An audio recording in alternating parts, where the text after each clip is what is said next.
Okay. Okay, we're live. How you doing, everybody? Welcome to the program. It's your buddy Uncle Bruce here. Stock Markets with Bruce is the name of this channel. The most fantastic YouTubers in the world are here. As always, I appreciate you all being with us this morning. It's December the 29th. Fantastic YouTubers in the world. Let me see if I can make that go away. It's December 29th, 2022, the second last day of trading for the year. We seem to have an uptick going in the market this morning. I wouldn't be surprised if we have an upstart. See how strong it is at the beginning and how it fares. My years of experience are just kind of telling me we might be through the worst of this tax loss selling stuff. We may have kind of put that behind us, and the wash trade rule, that wash sale trade rule that's in the US, where you can't buy back a stock you sold within 30 or 32 days without incurring nullification of your write-off and all this crap.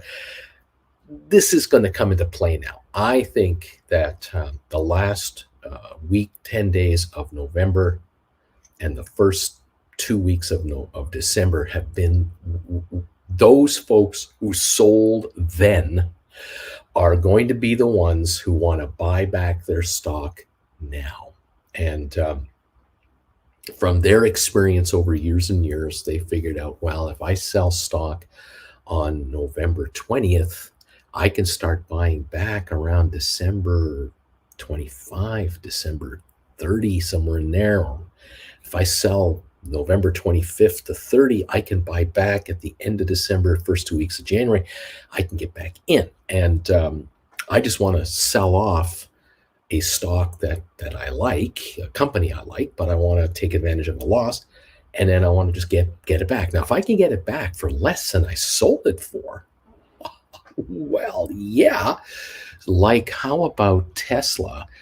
If I sold Tesla at 225, as it was slumping from the 300 range, and I can buy it now for 118.47 this morning, which is $10 higher than yesterday morning, but still way off from where I'm looking pretty good right now. And so this is happening on Apple. It's happening on Google, Amazon, Facebook, Meta, Microsoft, all kinds of stocks. Now, the question is GameStop.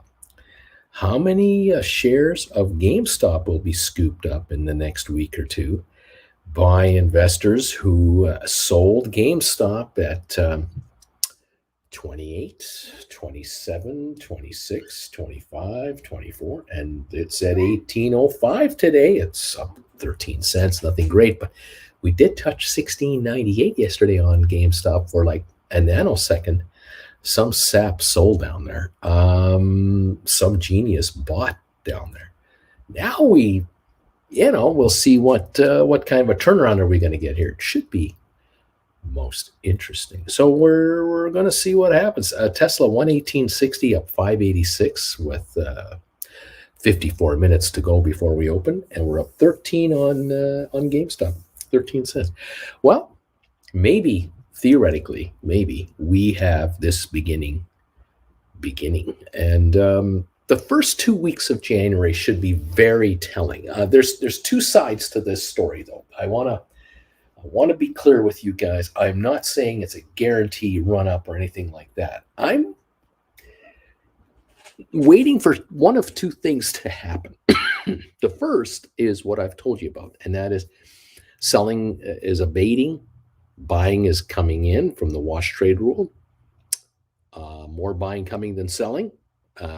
Buyers get impatient. Buyers are inexperienced. It's easy to buy. It's harder to sell. People don't put in stink bids. They just go in and chase a market.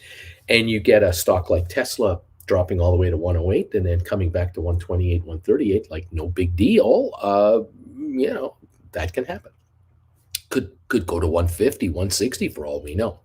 That's one scenario. Now, the second scenario is we're going to get exactly what I just said in selected stocks, but not the entire stock market. That might be the other likelihood. And the reason we won't get a complete carte blanche run up of everything is because there could be some nasty surprises coming our way in the form of corporate announcements starting next week. Why next week? Because it's 2023 and it's not the week before Christmas. It's into the new year. The first 10, 15 days of January is where you lower the boom on job cuts. This is where you bring out the bad news with everybody else so that your announcement is bad, but it's not the only announcement of job cuts. You get to slip your little barb in there and let 4% of your staff or 8% or 9%, whatever the number is, you let them know that, hey, times are tough and we got to cut back and we got to let people go, but look at everybody else. It's not us. It's not like we're the only company in trouble out there. No, there's others, and sorry. That might be coming. So the jobless claim numbers and the unemployment thing. This could be an interesting couple of weeks coming up. So what does that mean to the market? It means that for some stocks in the stock market, some of them, there could be a delayed reaction to upside, or this is the blood and guts of the market. This is how investors sometimes view this kind of stuff. A company announces job losses or job cuts of 8, 10%, and the stock goes up because of it. Because investors say, oh, look, the board of directors and senior management of this company have taken the difficult step in announcing job layoffs and the letting go of people as best as they can. We'll try to find you a new job. We'll give you 3 months severance for every year you've worked for us, or a month's severance for every year, whatever. We'll give you a generous goodbye package, right? Or they come out and say, we're going to offer our 50 and olders, anyone who's 50 and older, early retirement packages. Leave now, and we'll bonus up your walkaway package. So instead of you having to wait till you're 65 to leave, you can leave at age 58. And if you leave 7 years early, we will give you a year of medical. We'll give you, an extra month of severance for every year you worked for us, and whatever the juicy deal is. They're going to try any way they can to make it work for their shares. And the investors out there will read between the lines and go, this is a good move. This company is lowering their costs by letting people go. And they might close up divisions and do this and do that. But this could make a better financial result for the company, or not as bad as we thought it was going to be later this year. We'll buy the stock now. So the next 2 weeks, the next 4 weeks after the weekend, starting next Tuesday, we'll find out what companies have to say and how they're saying it. And will any corporations come to us and say, these are our projections. We've made a few decisions, hard as they are, but this is the best for the corporation. If that goes relatively well, the market can have an okay start to the year. On the other hand, if we get surprises where, yeah, we were expecting company so-and-so to make an announcement about job cuts, but we weren't expecting a 12% job cut. We were thinking 8 or 5 or 3% job cut, not 15%. We didn't think they would restate their financials, or they would come to us with a projection that the first quarter and second quarter are down 3-4 percentage points from before. Like, we didn't think it would be worse than the revised numbers. We thought the revised numbers were as bad as it was going to be, and they beat those numbers. If that happens with too much regularity, Houston, we got a problem. But I don't actually think that's the case out of the US side. I don't think so. There's good news in them there hills for investors because we just came through 10 to 12 years of very loose economic policies, lots of supply of cash available to borrow at very low rates from corporations, governments, corporations, and individuals, like mortgages at 2%, 3%, and so on. Car loans that were common, half a percentage point interest at 1% 7-year financing. Credit card offers left, right, and center for zero transfer fees and no interest for a year, and on and on and on. All that easy money out there was a 10, 12-year thing, no problem at all. This allowed a lot of corporate entities, whether they're in North America, Europe, Asia, many corporations, in particular publicly traded companies, took advantage of easy money, cheap money. They borrowed it. And what they did was they eliminated all debt that was over 5% of interest charges, anything that was up there. They borrowed new money at 2%, paid that old stuff off. They've reorganized their finances dramatically. And so corporate America, corporate Canada, corporate Europe, they're in fairly good financial shape as a overall entity. But there are the horror stories. There's always the horror stories. And so crypto connected, some real estate connected, derivative connected, some auto connected. There will be sectors where there will be friction, there will be issues. The cruise business, cruise travel, airlines. Airlines have got a really unique problem. And Southwest Airlines is the poster child of North American aviation that critics have been screaming about this for decades, and no politician wants to hear it. None of the Competition Bureau people wanted to hear it. FAA are deaf to this stuff because the airlines have basically got so many lobbyists on Capitol Hill. They own that place. You think drug companies have lobbyists? Airlines have lobbyists.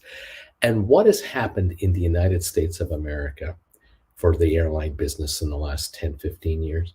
We've gone from 8 or 9 legacy carriers to what, 4, 5 now? There's only 4 or 5 left. The business has all been cut up between all the airlines. United has their hubs, American has their hubs, Delta has their hubs, and Southwest has their business. And what have these airlines done? They've become masters at sucking money out of American taxpayers through their congressmen and senators, through their lobbying campaigns. And the dough that they've been able to bring in at virtually no interest, or they borrow $15 billion from the government, $30 billion from the government. They only have to pay half of it back over the next 10, 15 years. The rest is forgiven. They have become welfare bums to the highest degree imaginable. And the American consumer is getting hosed and ripped off on every metric of the airline business. The only area where the Americans think they're not getting ripped off is, well, the airfares aren't so bad because the cost of a flight is such and such. What they forget is to get on an airplane after you buy your ticket, you need a seat, you need a place for your bag. You got to pay for that. You might have to pay for your carry-on bag. And if you want a bag of cookies, well, you better have status. Americans are getting ripped off everywhere there's an airline deal, no matter what, and where they're really getting taken to the cleaners, unfortunately for Americans, who are the greatest people in the world. Other than Canadians, Americans are pretty good. Americans are getting hosed because they are boarding the oldest fleets on the face of the earth. For a country that leads the Western world, Americans are underserviced when it comes to getting on antique airplanes. No carrier in Europe and specifically in the Mideast or Asia would be caught dead flying the planes that Americans have to board from how old they are. It is absolutely pathetic. The amount of money that is handed American Airlines, all the American Airlines, by the government versus what they are providing the American traveler is a joke. And everyone knows it outside of America, except Americans. The reason Americans don't know is because their politicians don't see a problem. You don't see a major kerfuffle in the administration or in the Senate or the Congress. You don't see special hearings. Why are Americans flying on 18 and 25-year-old airplanes when in Bahrain they're only on 2-year-old jets? And Qatar, they're 2 to 3-year-old jets. Emirates gets rid of airplanes after 7 years. They scrap them if they can't sell them. They dump them. They wouldn't be caught dead flying a 10-year-old plane at Emirates. Americans are screwed every way to Sunday. And look at Southwest Airlines, the poster child for this week. Next week, it'll be somebody else. Don't worry. It's all shared. Believe me, it's all being shared. Southwest is a joke. Southwest Airlines is a basket case. This is the 27th, 28th of December, 29th of December. They still haven't got their flights in order. They're still canceling 4,000 or 5,000 flights a day. What the hell is that all about? There isn't blizzards like Buffalo in Denver. There aren't blizzards in Houston. What's the problem? A problem is an antiquated back office system, an antiquated human resources system, an antiquated ticketing system. These airlines have underinvested in their businesses. They've overinvested in their lobbyists to keep everything just fine. And don't think that you can say Boeing is not to blame. They're to blame too, because Boeing has lobbyists in Washington to keep the status quo similar there as well. They don't want any other airline company to make airplanes. They want to have it all to themselves. Whatever happened to Lockheed aircraft and others don't exist anymore. There's only Boeing airplanes out of America. There's Airbus out of Europe, and Boeing is trying every trick in the book to keep Airbus planes out of the United States. Don't worry, Airbus is trying the same thing in Europe as well. It is a closed shop, and closed shop and 4 or 5 legacy carriers means bad news for consumers. Really bad news. And it starts off during rough weather season. It starts off with delays, and then it starts off with full-blown cancellations with no replacement options, and airlines who don't cooperate with each other anymore to get people out of airports. And so Southwest, they don't have any partnerships with anybody. And so if you're a Southwest passenger, you're screwed. You have nowhere else to go except go to the counter at Delta or get on your phone with United and pay the retail price for a last-minute airplane ticket that should run you $150. Now you're paying $1,000. The Americans are getting ripped off left, right, and center. Now, I don't have to tell Texans this. Folks in Texas already know they're getting ripped off on their electricity grid. It's all privatized. There's no regulations of any kind that I can see. And everyone crosses their fingers when there's a snowstorm and a rain, snow, ice event in Texas that the entire grid won't collapse under its own weight and Texans will be without power for 4 days in a row. Hey, private enterprise is great when it works. It's great for private enterprise. Not necessarily so good for the consumer at the end of the day.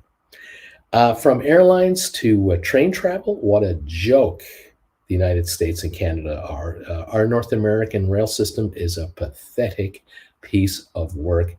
We are spending billions of dollars to keep antiquated trains running on antiquated systems rather than putting billions into brand new, high-speed, efficient travel.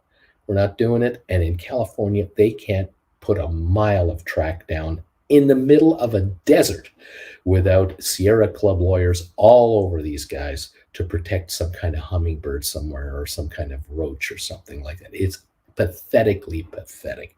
Saddest thing ever to see. But you know what?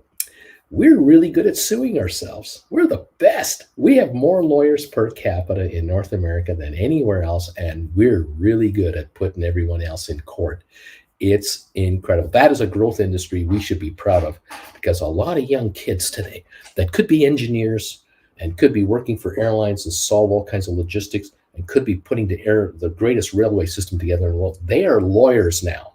They're working in law offices as legal secretaries and so on.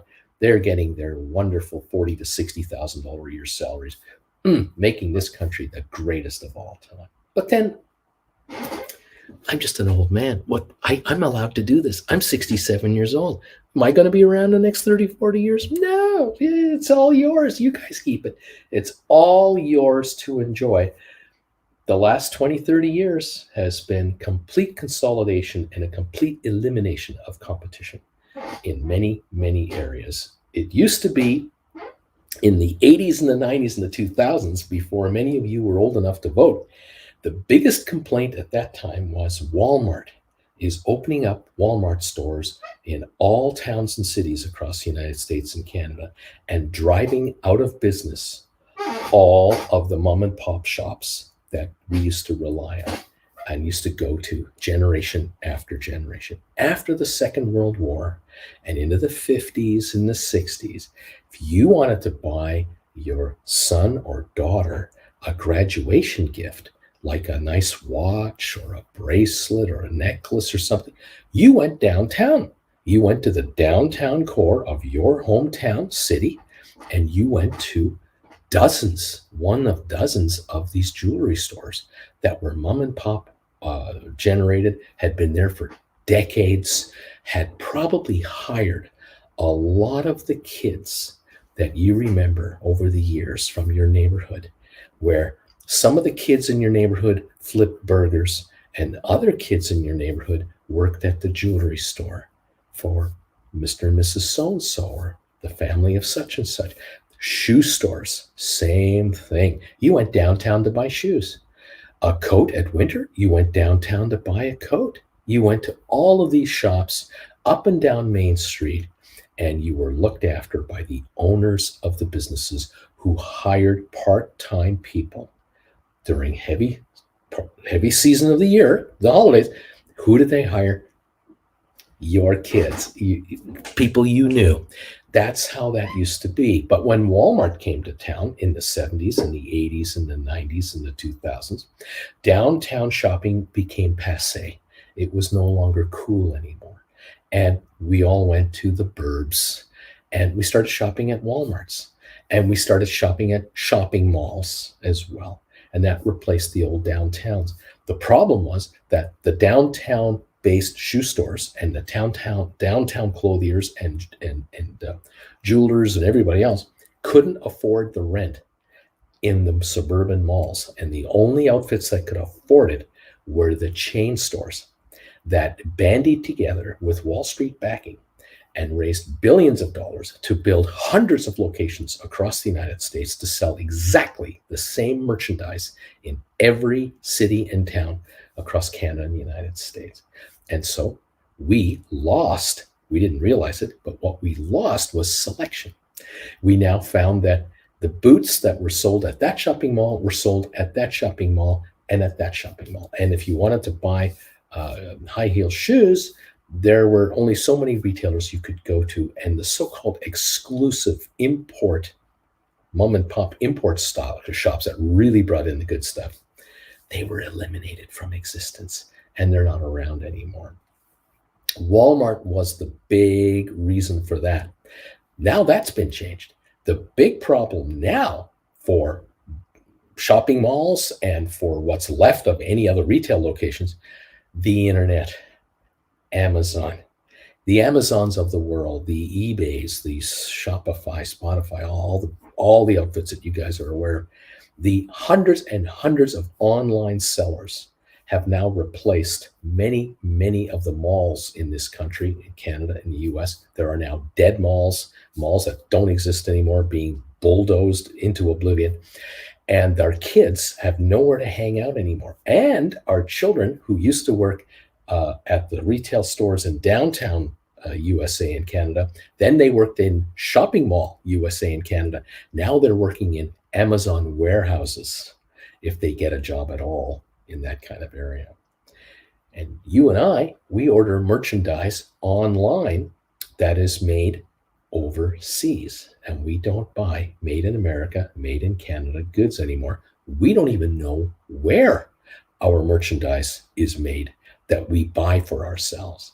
There was a time in the 50s, 60s, and 70s where there was a real push on by retailers and manufacturers in North America to what was called Buy American, Buy Canadian. And there were retailers where you would go into a shoe store in downtown, wherever, and you'd walk in there and you would see brightly colored stickers on the boxes of shoes or boots, proudly made in America or made in Canada. They'd have that Canadian logo on it. So Canadians could shop Canadian manufacturers through retailers, and Americans could support their home turf product. And the thinking was, back in the day, the 60s and the 70s, that if you bought a pair of shoes that were made in America, they were of a better quality than if they were made in Japan or China or Vietnam or somewhere else.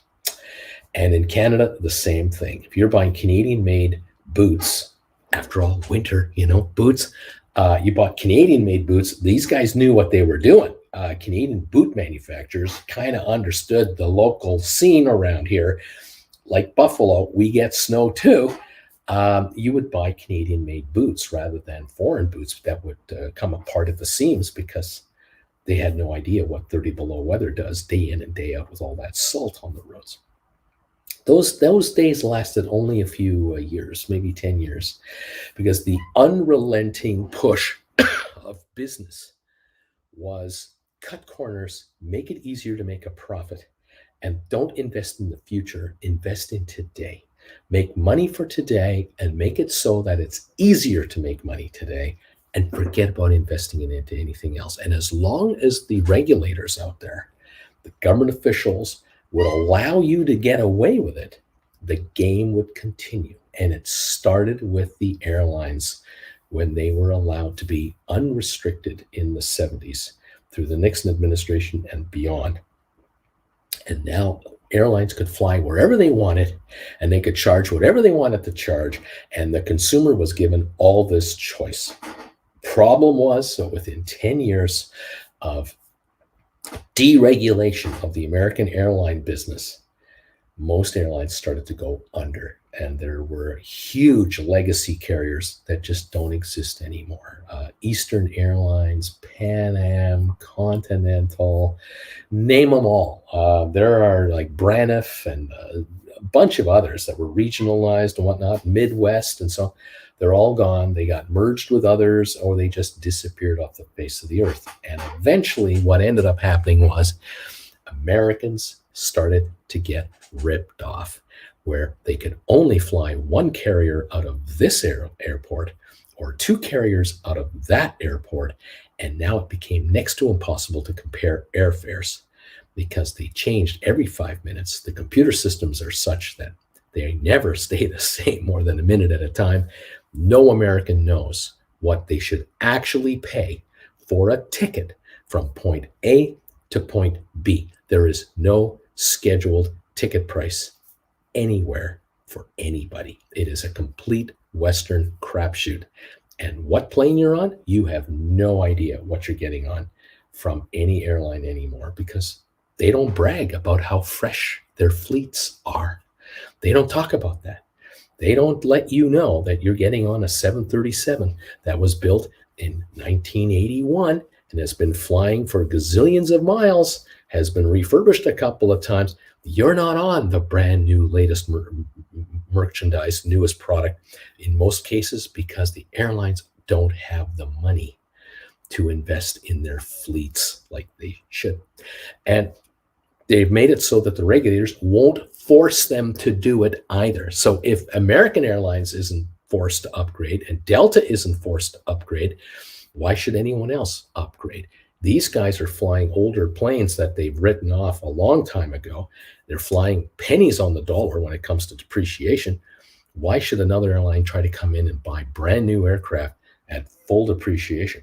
The consumer doesn't know what plane they're getting on. They just want to get from point A to point B. And look, if you're flying out of Hartford and you're going to Charlotte, how many airlines do you think there are waiting for you to fly you from Hartford to Charlotte every day? There might be one with one flight, two maybe. Good luck with all that. That's what's going on in the world in which we live today. The old days, it used to be very important for people to know, where is this item made? Where is this made? I'm going to buy something that I want. I want a new sweatshirt, or I want new pair of tweezers. I mean, whatever you want. Where is this made? I want to know. Is it made in Japan? Is it made in Mexico? Is it made in Canada? Is it made in North America? Is it made in Germany? Is it made in England? Now, high-end quality was always coming from places like Germany, America. Best made stuff was always USA made, Canadian made, generally speaking. German made, Swiss made, good stuff. Yeah, world renowned. Junk was made in the Orient, like real crap. And you didn't expect to pay top dollar for that kind of garbage, and you didn't expect it to be very good. You expected it to be good enough. But your garage, the rake you're using, or the lawnmower you're using, or the shovel for your driveway, made in the USA.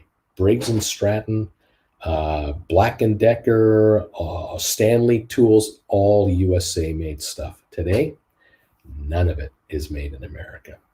Not anymore. There are traditional American brands who have abandoned their countries, and they've now incorporated holding companies in the Bahamas, in Bermuda, and in other third countries to escape US taxation, because they don't have a manufacturing plant in America anymore. They only have distribution centers in America. And the distribution centers are designed to accept containers on the back of trucks that were on top of container ships from the Orient to North America. And so barbecues and patio sets and rakes and garden tools and saws and drills and all that's made overseas. None of it is made in America anymore. None of it. But there was a time where a contractor wouldn't be caught dead without American-made product. Those days are gone. Those days are all gone. This is the new world in which we live. And so welcome to the new world. The plan was that certain political leaders and economists were saying, if you open the world up to world trade, and then you have the back and forth flow of goods and merchandise between countries, the countries are so embedded with each other's economic success and trading ability, they won't think about fighting each other for real estate. They won't bomb the hell out of each other over ancient and 100-year-old and 200-year-old and 80-year-old disputes between religions or between cultures, or settling old scores from the 1500s or the 1930s and 40s. Unfortunately, some countries won the trade game, and it worked very well. It has been a very successful campaign to make the world that way. But other countries have not done so well, and they're the ones who are lashing out. They're the ones who don't feel included. They're the ones who don't feel like they're getting a fair shake, or they're the ones who feel they're being picked on. And so you have these old scores that just won't go away, and they're being rehashed by the local leadership so they can get reelected. In the United States, the old game in Florida is when it's time to get reelected, you blame all the problems on Florida on Cuba, and then you rile up the Cuban vote to get yourself reelected. And anti-Cuba, you're the good guy. every country has its own, unique regional everything that politicians use to get reelected. Crime, soft on crime. Elect me. I'm going to build more jails. Yes, that's the solution to all your problems. Build more jails rather than create fewer criminals. What can I say? It is the world in which we live. It's the race to the bottom. Make it easier and make it faster for me to make a fast buck, and screw the future for somebody else. Let someone else worry about that. And on the airline front, they are masters at disasters. They have brought their airlines down to 4 or 5 carriers, divvied up the United States among themselves. And if an American wants to fly on a top quality aircraft and be looked after by flight crews in a first class manner, you got to fly a foreign carrier, or you're in first class on a Delta flight that no one can afford in the United States. I mean, very few people can afford it. So you want to get a decent plane, you fly Lufthansa, you fly Emirates, you fly Qatar Air, you fly all the other airlines out there that buy nothing but new jets, have staff on board to take care of you. You've got the seat back in front of you with your own TV there with 800 channels. You got stuff you'll never see on an American airplane. I mean, it's the best of the best. It's the only way an American can get on a decent plane these days. There just aren't any anywhere else. And that's the way it is. And that's the way it's going. What can I say? This is not going to stop. This is not getting better. This Southwest airline problem is going to get worse before it gets better, because no one has the money to fix it. The money that airlines have, excess money, guess where it goes? Brand new airplanes? Better training for employees? Better computer systems to run the airline? No. Where does the money actually go? Stock buybacks. It goes to the investors of the airlines. Stock buybacks. That's where the extra money goes. Every corporation in America that has been doing stock buybacks the last 10, 15 years, almost all of them are losing against the world economic race that's going on, because they're not investing in their businesses. They're not investing in the future of their niche market that they're in. They're all running as fast as they can to get money back to Wall Street, as fast as they can back to Wall Street, to keep Wall Street's favor and keep those ratings nice and high from the analysts. But at the end of the day, the consumer that uses the product is getting less from these entities overall, unless they found a way through politicians to restrict foreign competition into the country. And so American standard of living is dropping. And there you have it. This is the way of the world. But again, I can say this. You see, I can say this. I'm not employed by anybody. I'm not have to worry about Merrill Lynch firing me tomorrow. I don't have to worry about Bank of America or JP Morgan. I don't work for those guys. They're not going to tell you this stuff. Why would they tell you this stuff? They got a good gig going on right now. No, you're going to hear this from very few places, unfortunately. And I can do it. But then again, it's not like there's 25,000 people watching me at any one time, so no one worries about the old man ranting away. By the way, have you seen your Tesla? $119.82, going for $120 a share here. Go Tesla, go. We're up $7. Gamestop looks like we're sitting at is that $18.10 maybe? Happy about that. It's not great, but it's a little better. We'll take it. Other stocks, let's take a look at how the market is looking here. We got a 168-point gain on the Dow. So socialism is working great in Wall Street. We're up 28 on S&P. We're up 115 on NASDAQ. Crude down 81 cents a barrel. Up 8 cents on Rocket Lab, 6 cents on SoFi. GameStop is up 18. Matterport is up a couple of pennies. 23andMe's up 5. Spire's up 3.3 cents to 94.6. ATIP, I think it's down to about a half a penny, 3/4 of a penny. Smart Rent down maybe a dime at 217 this morning. Had a good day yesterday. Nothing on Cyxtera, or we might be down 2 cents there. Apple up 199, Goldman up 288, Cisco up 32, Tesla up 716, ARC up 59 cents, Microsoft up 166, Bed Bath Beyond up 6 cents, Pfizer up a dime, HPQ up 28, Carvana up 11 cents, and Google up 81, and Amazon up 110. So we definitely got a better looking opening this morning. It's improving. We're up 0.54 and 1% on the Dow. We're up 0.78 on S&P, and we're up 1.1% on NASDAQ. Those of you out there who are writing options and scoring some nice returns, the good times are going to continue for you guys. The options market is going to offer you heaps of cash if you're prepared to offer options to the players. No doubt in my mind. Those of you who have written Tesla contracts, and some of you have bought contracts back, as I had mentioned, you should. You want to get ready to write new Tesla contracts, but probably next week. I think you want to get through this long weekend coming up. You want Tesla to sort of do a little recovery dance here. The objective is simple. You want to bring in as much premium as you can on your next write, but you just don't want to be writing too low a contract for too little money. So you're going to see if Tesla continues this rebound from 108 yesterday morning to now 119 this morning so far, with 16 minutes to go until we open. Is it possible Tesla could reach 130, 35 sometime next week? Yeah. Would you then look at writing 140s, 150s? Maybe. But you might not go so far out. You might be a little closer in time. You might only write 2 or 3 month contracts on Tesla, because you're going to find that the likelihood is, if Tesla shares rise here with a bit of a rebound here, because it is oversold, the premiums are going to improve on options.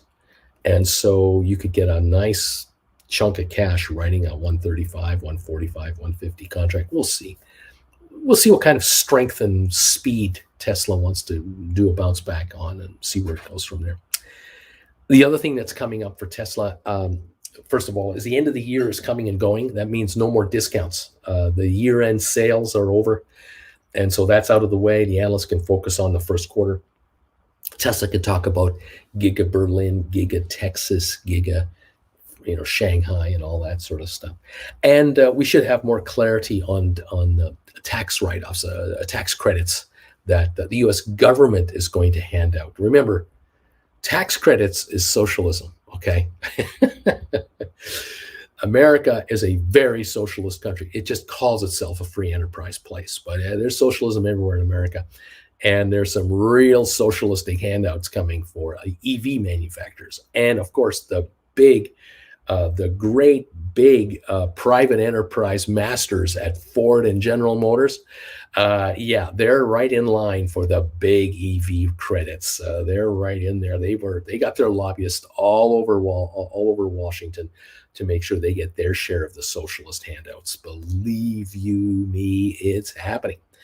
As I speak to you today, the biggest winners in the United States are actually some of the quietest companies in the United States. They don't talk very much. You don't hear much from them. You'll get the public companies, you'll hear their quarterly financials, but they won't talk much in between quarterlies. But they're really scoring right now. The biggest economic winners in the United States right now, and in Canada right now, and practically all NATO countries, defense contractors. If you're in the bullet business, you're in the missile business, you're into anti-defense, missile defense business, you're into personnel carriers, tank construction, shells, guns, you name it, business is good. It's really good. Checks are coming from governments that never bounce. Orders are coming at full retail price, no negotiating, no haggling required whatsoever. Defense contractors, generally speaking, are doing really well right now, and they are raking it in, and will for years, because the amount of ammo that has been used up in Ukraine is so heavy and so great that all Western countries are trying to restock their bullets. They're trying to restock their armaments. It's one of the greatest make work projects. Again, socialism, because remember, a defense contractor is not a free enterprise business. They only sell to governments. That means they are dependent on taxpayers' money to make their wares, to protect the taxpayers against other people that buy their stuff for their armies. So it's a good business. It's a really good business. And the good news is Canadians and Americans and Norwegians and Swedes and Finns and Brits and Germans and French, Italians and Spanish and Portuguese. Gosh darn it, are we good at making bullets and bombs? We are so good at this. We are the best. And I'll tell you right now, if you're going to launch an army and take on the Russians, you want to buy Western-made goods. You don't want to buy, Azerbaijan machine guns. You really want to buy the best of the best. Shop where the Israelis shop. They know what they're doing. The good old USA made, that proud to be made in America. Yeah, made in Canada. And yeah, that's where you want your armaments from. Goods, the best of the best killing machines ever created, and jobs aplenty. Taxes are being paid like you can't believe to counties, cities, towns, states, and countries from this wonderful defense business. Defense business. I love how they call that. I sound like George Carlin sometimes, I'm just, what can I say? In any event, kids, it's good times out there. Welcome, one and all. Option writers, you're going to do well. You just have to be prepared to live in the world you're in, and just kind of go with it. There are those of us who wear blinders, and we don't look at that stuff. We don't look at that. So we just look at, what's important to us. Way to go. But we've got to make it work. No question about it. Okay, fun times, everybody. Welcome all to the party. Welcome all to the show. Nice to have you here. There are buying opportunities that seem to be popping up right now. It's good to see Tesla popping up to 119 again, trying to pop into the 120 range. It will be interesting to see if GameStop wants to pop through 18 to 19 to 20. We'll watch for that. And then we'll just watch all our other favorites and see how they benefit. Option writers unite. You're going to do well. The dough is being handed to you, and I'm hoping for a decent opening for the new year. And hopefully we are through the tax loss selling phase, and now it's wash, trade, rule, time, money coming in from those who've been waiting on the sidelines to get back in. And we'll see what happens. Could be kind of fun. I've got a 9-cent gain on Rocket Lab now, and 6 on SoFi, so a little higher on both of those. GameStop up 18 cents. We'll take those gains, please, and more. We'll take them all. It looks like a $2 gain on Apple, just about. We got 10 minutes to go. Goldman up 213, Cisco up 28, Tesla up 657, Arc Innovations now up 64, Microsoft up 169. Pfizer up 11, HPQ up 28, Google up 85 cents. So we definitely have an upward bias to this market coming in, with 175 Dow points being indicated right now for our opening, which is great. 0.531%. The S&P up 29 points, which is 0.76, 3/4 of a point. And then the NASDAQ, 115-point gain, 1%, 1 full percent gain on NASDAQ. Remember, we lost 300-odd points yesterday on the Dow Jones, 365 points actually yesterday. We're now back 173 in the pre-market. We're not much further, and we'll have half the losses already recovered if this trend continues on. We'll find out in 9 minutes how the markets want to open it up. Giddy up, everybody. This is so much fun. Big day today here in this household. Antigen is going in today.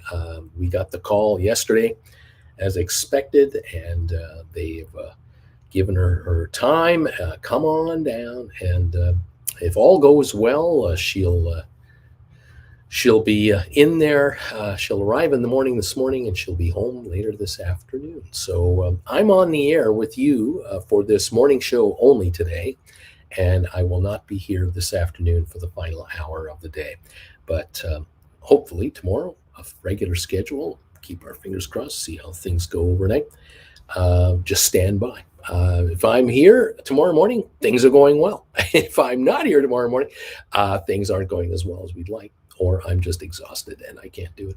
I'll let you know. We'll see what happens. Going to be fun. Anyway, thank you all for joining us and being here. Alberto is saying here, thank you, Alberto, for this donation. Last night's show was great. The Prime Time with Uncle Bruce show. I did pick up some good pointers. Rolling my 115 Teslas real soon. You are the GOAT. Right on, pal. Yeah, there might be an opportunity here to make a rollover and see what it wants to do. Yeah, absolutely. Yeah, we had a good show last night. I always find it interesting to see how many folks come out. A very high percentage of the Gold Bagel members come out to the show on Wednesday night. Through the reruns and so on, they check it out. It's 8 o'clock Eastern time Wednesday nights for Gold Bagel members. If you're one of these guys, I appreciate it. Just so you know, those of you who are kind of new here, or you're a lurker, you don't pay attention to me all that much, or you've heard about me lately, or some relative told you about me over Christmas time and you're wondering, who is this guy? What's he talking about? This channel survives for there's only one reason that this channel is on the air. The only reason that I'm still doing this, minimum 3 times a day, sometimes 4 times a day. And on Mondays, I do 5 shows a day. The only reason I'm here is because of the members of this channel. It's the only economic reason I can do this. I cannot survive from 200 people watching me here live, if that's what this is. How many are here right now? 213 people watching me right now. The advertising that YouTube is hauling in from 213 people watching me right now is $4. There's no money. There's nothing. No, this live show doesn't have tens of thousands of viewers. I'm not like Jeff Rogan. I'm just an old guy here with not a lot of hair left. Most of it was white, really, and I'm homeless. There's nothing here. So it's the members, the folks who've become members of this channel, is the reason I'm still on the air. And I thank you all for that. YouTube is the group that charges, let me say it this way. I tell YouTube that I want to have members for my channel, okay? Because they say to me, you can have memberships if you like. And I say, yes, I'd like to have memberships. I'd like to have 2 levels of membership. I'd like to have one level of membership that's about $10 a month, where people can join the channel and they can comment right over here during my shows all they want. And they get to use the knee emojis and all the other emojis we have. And $10 a month is all that is.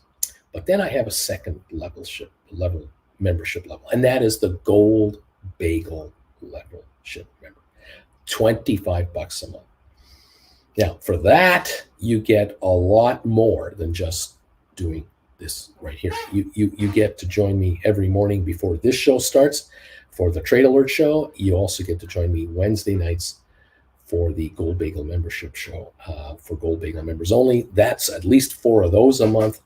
So we're talking about 20 shows a month, pre-shows, and 4 Gold Bagel primetime live shows. That's 24 plus things additionally on top of just commenting here for $25 a month. Now, the money goes to YouTube. I don't collect the money. It goes to YouTube, and YouTube takes 30% of that dough. That's their fee to do this. Just like, pardon me a second, just like with Alberto here, Alberto making this donation for $4.99, which I really appreciate this. Any of you who do donations, thank you. 30% of that goes to YouTube because YouTube, they got to make money. And I get the remainder. And I thank all of you for super chats, you name it. prefer PayPal donations because, we get 96% of that, but it's okay. But this channel exists only because of memberships. And I don't think there's another, I'm not sure, I could be wrong, but I don't know if there's another channel out there that does financial discussions like I do, that interacts with the viewers. I doubt there's anybody that interacts with their viewers like I do. But there's no one else that charges $25 a month to be a member. I think most other channels charge $1, like 99 cents to $1.50 to maybe $1.99. Most channels charge a nominal amount of money to get memberships, and they offer nominal stuff for it, very nominal. We have a membership level here because we don't want trolls. And I figure trolls don't want to pay 10 to 25 bucks a month to troll me. That's all it is. If I had 20,000 people watching, I'm pointing at my little meter here, you probably see it down here. If I had 20,000 people here and I was charging that kind of money, I would have some trolls paying that kind of money to troll you guys because there's enough of you to go after.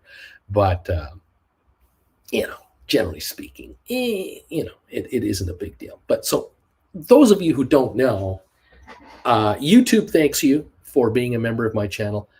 I thank you for being a member of this channel because that is what keeps the lights on all the time. And those of you who become members or want to become members, this is why every time, if you've been here and one of these banners shows up, that new member, I make a big deal about it. Other channels don't even acknowledge their members. You can become a member of a zillion other channels out there, and they won't even mention your name because you're a nothing. They're just going to take your money and say thanks, and they're going to give you as little as humanly possible. Speaking of one heck of a great guy, Beach Boy, thank you, my man. Another donation here. Sorry, Jen, but that Alberto dude forced my hand. Caught the playback of the Prime show. Way to go, Uncle Bruce. Thank you, my friend. Appreciate that.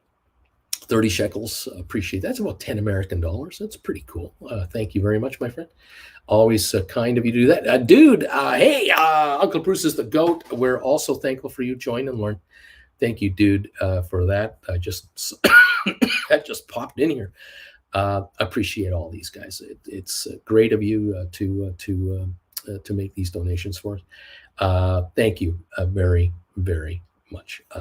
Yeah, so it's an interesting channel. I doubt there's any other channel that'll charge $25 a month to join it. I don't know of any others actually. I know some channels have like it's $1.99 to join at the one level, and you get this. And if you pay $4.99, you get that. And then they have the $74.99 level. And I don't know if anybody pays it because I don't know if anyone can give enough to make anyone want to do that. But I have seen some of those in the past years, but I don't know how successful they really are. But this channel is on the air because of the members of this channel. Absolutely no other way does this channel exist. There's no way YouTube can, there's no money from YouTube coming in here other than what I get it. In effect, the thing that I find kind of funny is that because of my on-air work, there are members of this channel. I mean, otherwise no one would be a member, of course.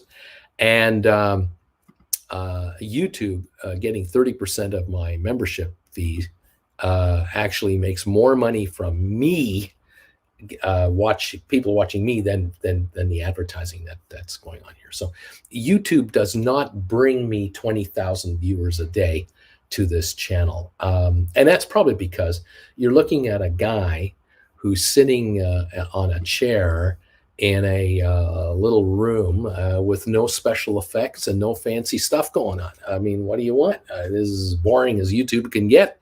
But if you want to make money in the market, you tolerate this and you go, that's okay, Bruce. You talk to us about making money and we're good. And Larry Titus, he's telling you right there that the bells have rung and we're open for business now. And we're up and we're running for the day.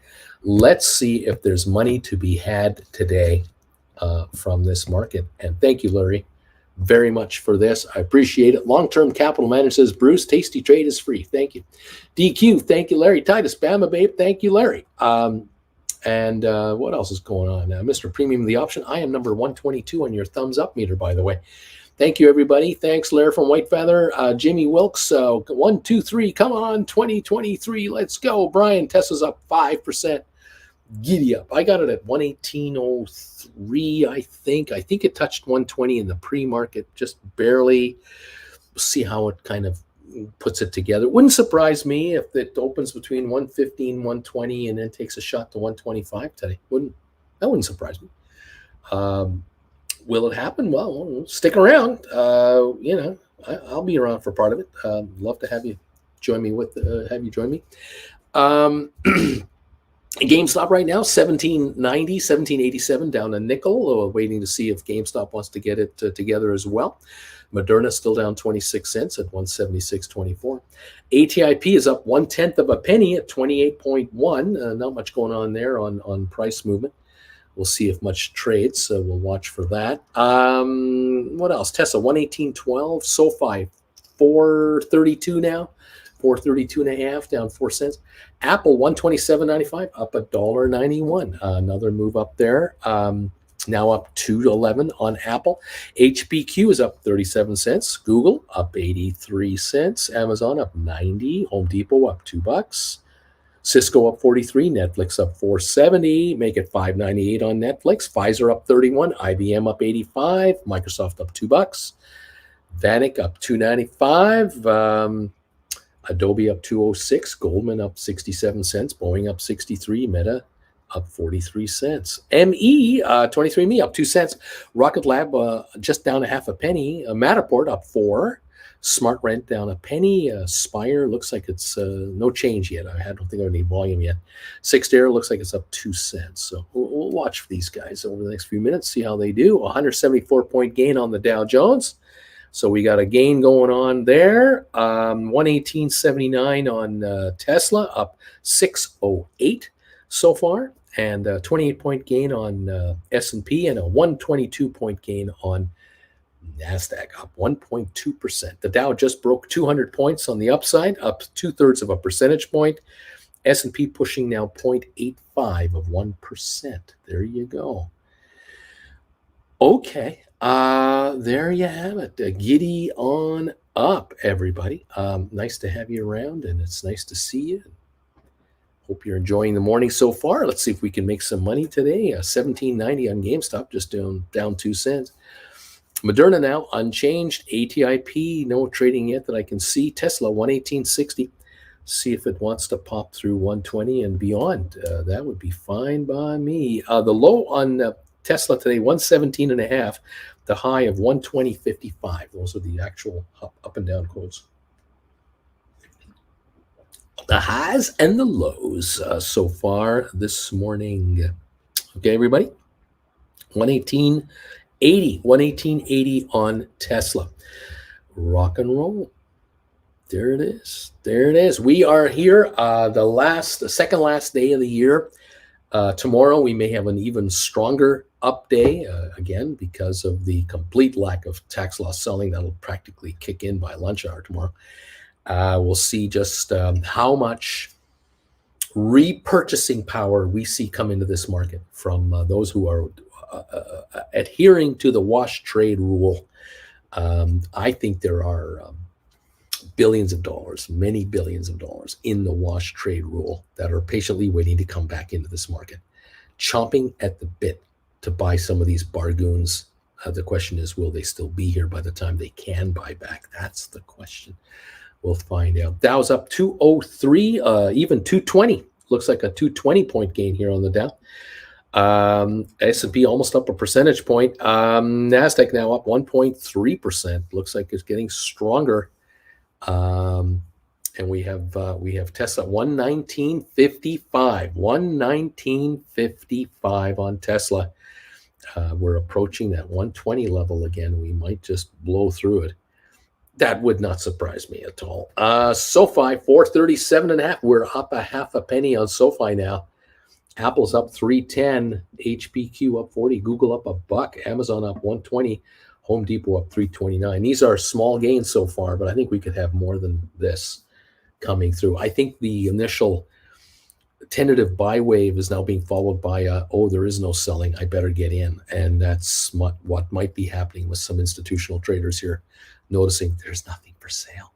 This sell-off is over, temporarily anyway. 232-point gain on the Dow. There you go, 0.71% now. The S&P's up 1% officially. NASDAQ going for 1.4, so we're still climbing. Down $1.40 on oil, 143 lower at 77.53. So we'll watch for that. Oh, look at that Tesla, 119.84, 16 cents away from 120 again. As it's coming on, Tesla is coming on. It's up 713 now. 25 million traded already. There's some money coming in here. Definitely 120.15. Yeah, and it wouldn't surprise me that it's possible some short sellers got squeezed here, are getting squeezed on Tesla. They shorted at 160, 50, 40, 30, 20. Now they're coming in to get out. This could be entertaining. Musk loves dealing with these guys, so we'll see. $120. 240 now. 247 is the gain on the Dow Jones. A very good start to the morning. Much better than the pre-market was indicating, actually. 0.75% higher. 0.06 higher on S&P and 1.36 on NASDAQ. Welcome all to the party. Nice to have you here. Let's see what's going on here. Yeah, I picked up a few hundred Tesla this morning to start running against it. And that's the beauty part here. Let the stock give us a little run and then pick off maybe 125s, 130s, 135s, 140s. Let's just see what the stock has in store for us. We were down as low as 108 yesterday, roughly 108 and change. Now we're pushing 120 around. So that's a little improvement right there. And more definitely is on tap, I think, if this volume continues to come in as it is. SoFi now up 3 cents to 440. SoFi improving again. Let's take a look at some of our other favorites. Yes, it's green on our former SPACs now. ME is up 4 cents to 211. Rocket Lab is up 9 to 367. Matterport is up 6 to 247. Smart Rent up a half a penny. Spire up 1.6 cents. And Sextera is up 8.5 cents. They've all turned green, and they're all looking better all of a sudden. There you go. Marcus, 131 thumbs up. I just sold Tesla 217 February 17, 130 call for 1090. There you go. Willie, GameStop, good morning. I'm number 130. Thank you, Willie. Alberto, just bought back all my Teslas, cost zero. I love my stragglers, waiting to write as soon as Uncle says pull the trigger. There you go. Well, 120.90, we're pushing 121. We're at the high of the day on Tesla, and I think we're going higher. So Tio, Uncle, I'm Uncle, Alberto, nephew, you stick around. Let's just see what this stock does today and maybe tomorrow. We're in no particular rush. I'm looking for a bit of a run. Now, is it possible today that Tesla could go up another $10 a share? Oh, yeah. Oh, it could. It could be 130 by lunchtime. It really could. You know how Tesla works, you guys. You know this stock is a $20, $25 a day stock without even blinking. So just, be calm and let's just let it sort itself out. The so-called selling pressure is over. Those who wanted out got out. Those who had to get out got out. They were taken out. Now we see this recovery thing. It'll fluctuate though. It's going to go back and forth and back. Just chillax and let's see how it wants to go. Okay. All righty. Thank you all for being here. 261-point gain on the Dow. Even 269 it looks like. We're at a 44-point gain now on S&P, and we're on a 165-point gain on NASDAQ. So these indexes are moving up. The NASDAQ is up 1.6%. The Dow's only up 0.8%. So the Dow is only half of NASDAQ. So the Dow could be 500 30 points higher to match NASDAQ. That shows you the power of how much is coming in to the NASDAQ market. There's a lot of money coming into the NASDAQ right now. Good sign. Very good sign.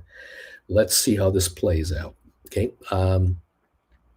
17.95 on GameStop, plus 3 cents. We've turned the corner. Let's see what else is going on here. Alberto, yeah, you haven't let me down yet. By the way, you haters, Uncle called this upside via our session last night, so I was ready this morning. I was ready. DQ, Bobby, stop eating the paint chips. That's right. They make you thirsty. Don't worry. 17.95 on GameStop, up 3. Moderna 178.58, up 2. ATIP 27.7 cents, down 0.3 of a penny. Tesla 120.30. SoFi 441, up 4.6.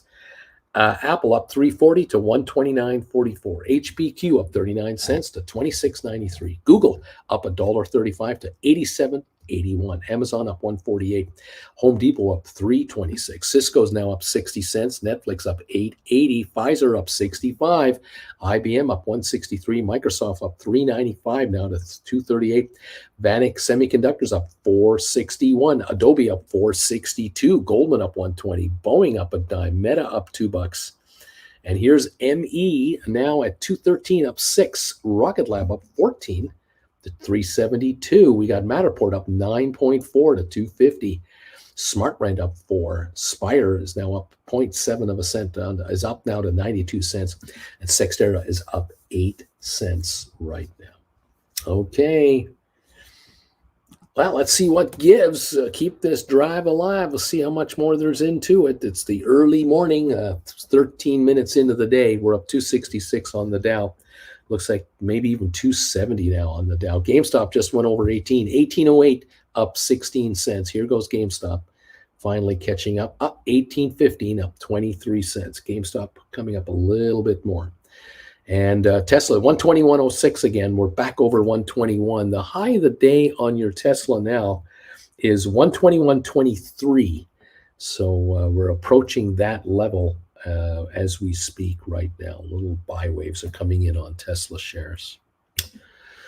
SoFi 447, up a dime. We're up a dime on SoFi. That's looking good too. That's the high of the day now on 3.5 million. Only 3.5 million, and it's up a dime. There's nothing for sale on SoFi, guys. We're run out of stock. This is getting interesting. Finally, a green day, says Tiff. I hope it holds. And Tiff says, I don't care if I have to roll every one of my covered calls. Exactly. We don't care. We don't. We make more money. We don't care. It's okay. Bring it on. Amy, all my best to Auntie Jen. So excited for her pain to be resolved. That's what we're hoping. We're hoping by this afternoon, I'll say to her, is your hip hurting at all? She'll go, no, I don't have any pain in my hip. Of course, she'll be all doped up today. So we'll find out in a couple of days how she's doing. But we have medication. We're fine. Bobby, DKNG is climbing up today, looking like Uncle Bruce is right. The tax lost harvest from the end of November is starting to come back in. That's what I'm thinking. I'm thinking it's coming on. Let's see how it runs all day long and tomorrow and all next week. Gains of Apple and Walt Disney are moving the Dow higher. That is the story right there. Are up 246 or so. GameStop 1808, up 16. Moderna back to 180. Got Tesla 120.74, up 803. 121.02 now. Jumping around on the Tesla right near its high today of 121.23. That is the high so far. I think we're going a lot higher than that. I don't think we're going to sit here. BW, that's right. It's a Thursday. Let the markets run hot. Get all those gamblers excited at the end of the year, paying huge premiums on contracts. They'll drop the bottom tomorrow like clockwork. Thank you very much, says BW. There you go. Let's see. 121.04 again on Tesla. SoFi 448, up 11.5. Climbing again on SoFi. We're going higher. Heading for 450 and beyond. 129.27 on Apple. We're going for 130 here. We're up 323 on Apple. HPQ is up 44. Google up 143 to 87.89. We're going back to 88 on Google. Amazon up 147, 83.29. Home Depot up 372. Cisco up 51 cents to 47.58. Netflix now up 11.40. Climbing again. Pfizer up 47 to 51.27. IBM up 168. Microsoft up 369 to 238.22. Vanik Semiconductors 485 higher at 202.15. The old SMH. And the Adobe is up to $3.33 a share, up $4.69. Goldman up 139. Boeing down $1, but Meta up 249. That's what we got here. A 247-point gain with the GameStop now at 18.17, up 25 cents. We are at the high of the day right now on GameStop. 343,000 is all it took, and we're up a quarter. So it's good to see a recovery from 1698 yesterday, 1817, 1617, climbing. Tesla now 120. 107 range. It looks like a new high on Tesla, 121.40. We just broke the high. We were at 21.23, and I think we've just hit 21.40. Yeah, 121.44 is the new high on Tesla. Just hit it a moment ago as Tesla is popping up. The Dow is going up again, 257, climbing again. All right. Mondo number 5, it's my birthday today, and my wish is for Auntie Jen to have a fast recovery. Well, thank you very much, and happy birthday to you. Splayer, Uncle Bruce makes today, he makes good little jokes. I have a feeling he feels good today. The best one was a couple minutes ago when he mentioned Alberto Tio. Oh, wait, I'm uncle. Yeah, he's nephew. Happy birthday from Alberto, my nephew. 258, 259 on the Dow now, climbing 1834 on GameStop. We're up 42 cents. The high of the day, 1834, 1838. We're climbing on GameStop. So it's moving. Tesla's moving. SoFi is up 17.5 to 454. That 450 barrier is gone. There was nothing at 450 on SoFi. Hot knife through soft butter, gone. We're going now for 455, 460 here on SoFi. Apple 129.04. I think we're going to break 130 here. Here we go. Hawkeye Pierce, number 133. Thank you, Hawkeye, for the thumbs ups. All of you, thank you for these thumbs ups. I have not had time to beg for them today. I've been too busy watching this market. 136 of them. Help me out. I need 64 more to get to 200. I won't be on this afternoon, so help us out with some thumbs ups this morning. I appreciate it very much. Tesla 120.96. GameStop 18.32. Aurora 135 thumbs ups. Mandu says gracias Alberto. Tiff, I bought back my my December 27 call with a 30-cent price. I'm letting it run for a bit before I write again. Brian, GameStop March 2023 expiry strike 19. Bid 3, ask 330. What do you think? Well, $19 strike, all premium. If you're writing it, great. If you're in it, just sit tight.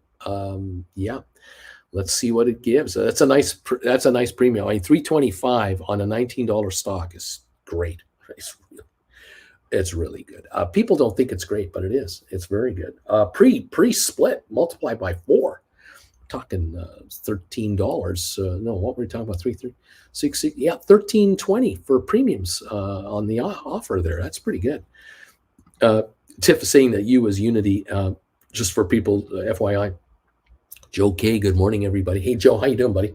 Number 142 thumbs up. Thanks, man. Appreciate your thumbs up as you're joining others, piling in. We've got 143 now, 57 to go to get to 200. Everybody's thumbs up is just as important. I appreciate this very much. All 1841 on GameStop. We're up 49 cents, improving there. Tesla 120.96.98 right now, pushing 121 again. I think we're going higher. Volume on Tesla so far in 21 minutes, 41.5 million.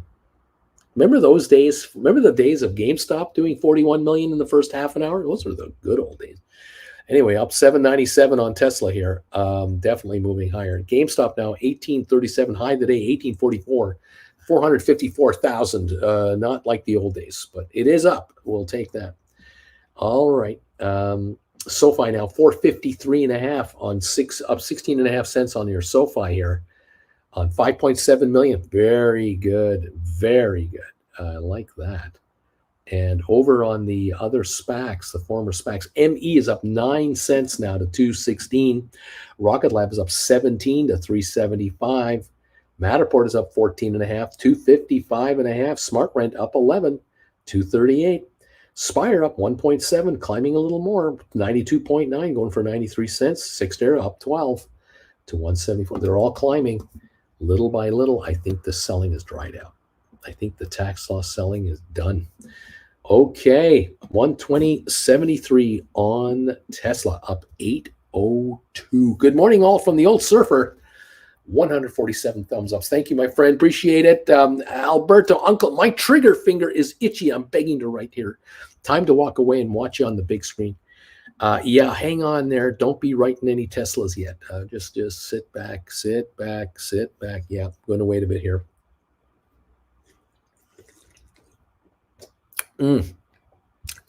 So much fun here. Let's giddy up.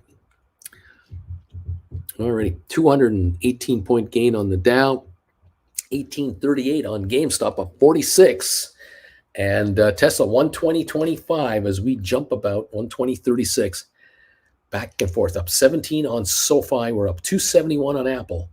Right off the bat to start the morning off. Thank you, everybody. Nick DeMaurier, thumbs ups. Thank you for the neat emojis.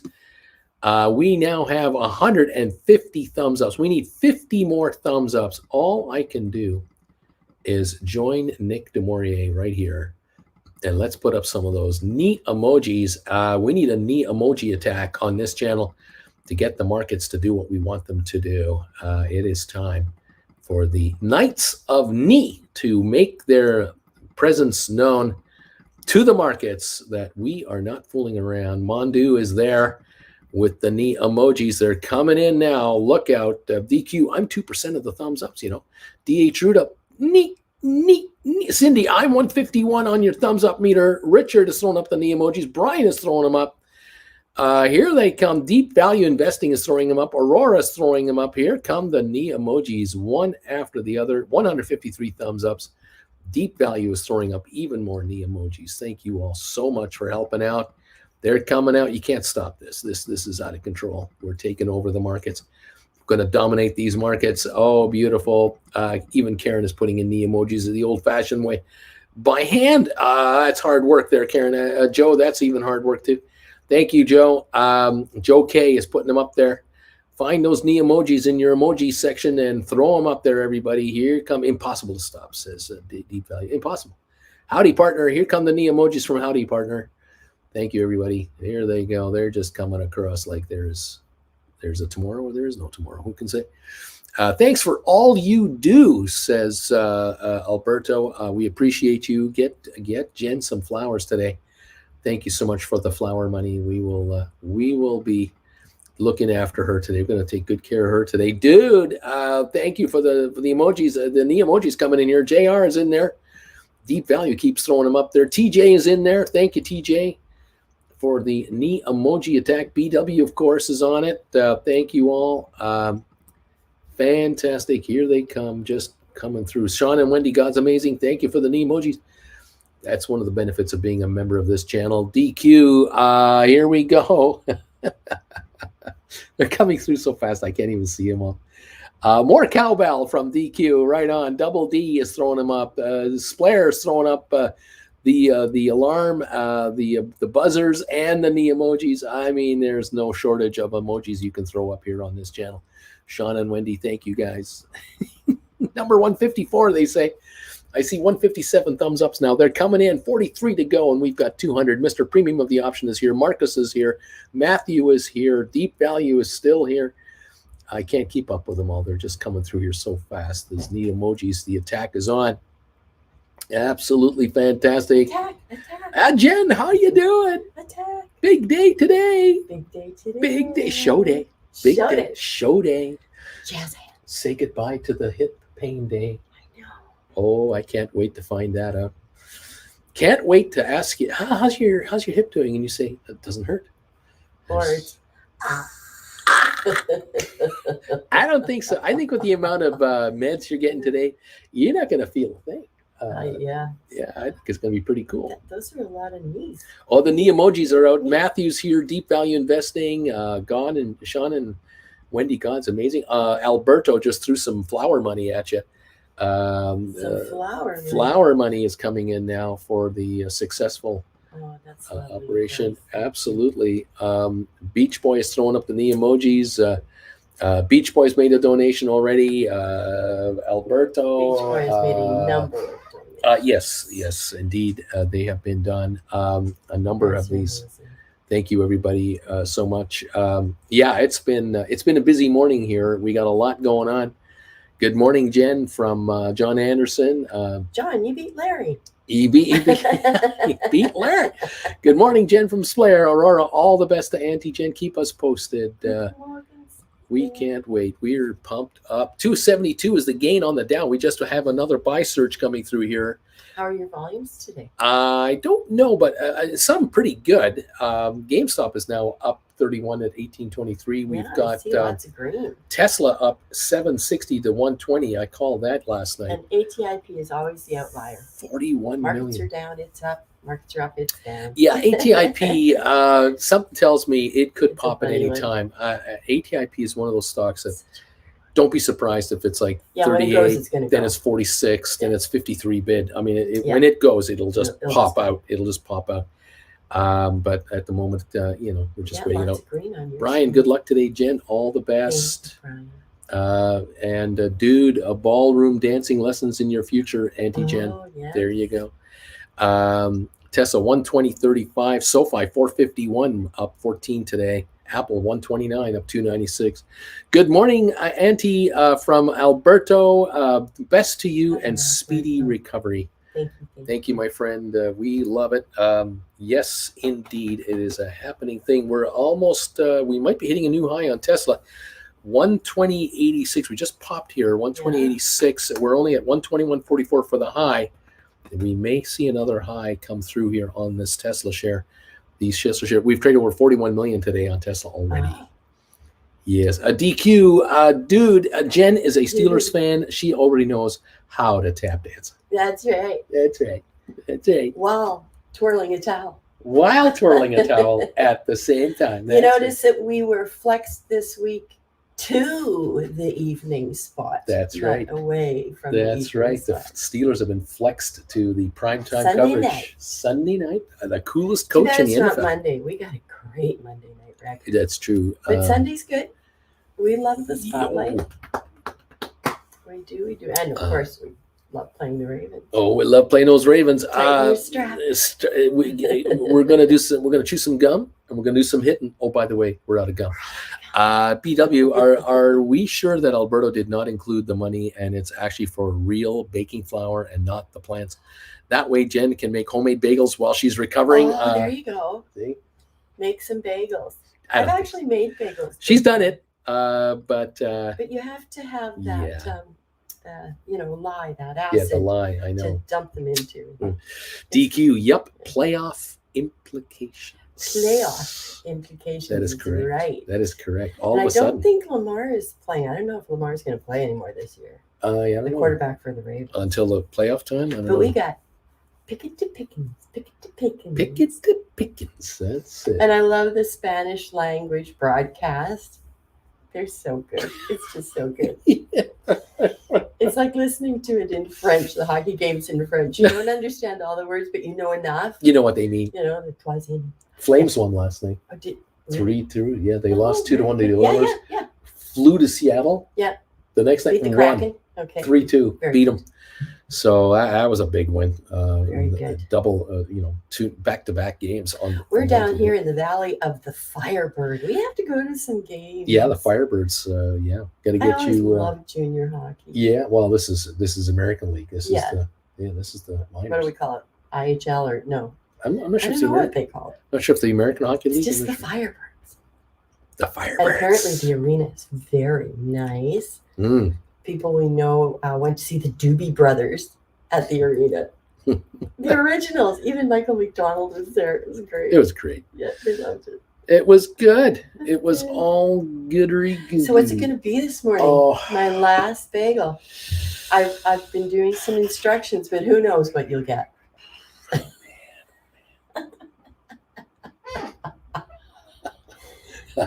yeah, I mean, you can ask, but what you receive might be a whole That's right. other Well, matter. that's always the case. That's it.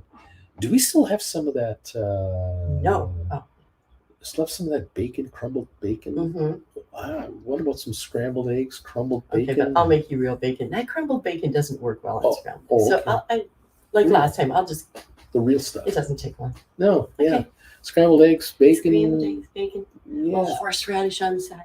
Yeah, I don't think so. No. Thank you, ma'am. Thank you. Go Rugman. Oh, yes. Giddy up, kids. DQ says, my 17-year-old asked for a Seattle Kraken jersey for Christmas. He hates me. DQ, Uncle Bruce flew Jen Jr. to the States to make his morning bagel. Dude, Alberto, you're going to get Uncle Bruce a smack. Alberto, Uncle, wait a minute. Isn't Auntie fasting for surgery? Oh, she is. Yeah, she's making me a bagel. She's fasting. Oh, yeah. Yeah. BW, Kraken game, not a good result last night. Watch it, Bruce. Signed your friend to the north for now, says BW. Well, it depends on whose side you're following, I suppose. Yes, I guess. 1836 on GameStop, up 44 cents. We got 120.21 on Tesla. We're going to see if Tesla can take another run at a higher high. I think we will.